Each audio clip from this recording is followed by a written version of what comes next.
which they don't. And one of the things that a lot of people don't think about when they start talking about rods and weighing the rods is, again, if you know cars, you know. If you don't, let me explain.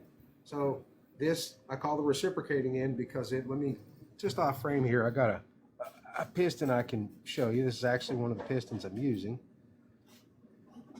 All right. One of the things are pretty, aren't they? Anyways, these are the pistons that I'm using. If you know anything at all about an internal combustion reciprocating piston engine, kind of engines that go with cars, let me go ahead and give you a quick rundown. So this is the reciprocating end, the small end. It's fitted into a piston right here via that wrist pin, and this thing just goes up and down.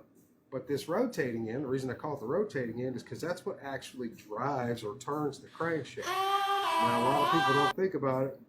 I'm not even going to talk about piston dwell and how much forces it puts on the rings and the ring lands and the piston crown and the skirts and all that. We're not even going to get into major thrust side, minor thrust side, none of that stuff. Right now, we're just focused on this. So your reciprocating end is just as important as far as weight goes, because it's further from the center of, actually the center of the main joint. But this end, because it goes round and round and round, you think about how many times that thing's going around when that engine's at 6, 7, 8,000 RPMs. A fraction of a gram can turn into 100 plus pounds, and that'll create a freaking vibration you really don't want inside an engine.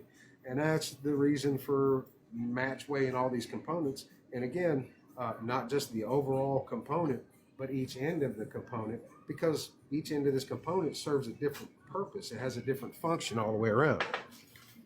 Just a second, put that back there. So that's the reason that we measure and weigh and weigh. And, like I was saying, each one of these things got measured 3, 6, 9, 12 times, just so that I know how much this end weighs, how much this end weighs, beyond the shadow of a doubt, because at the end of the day,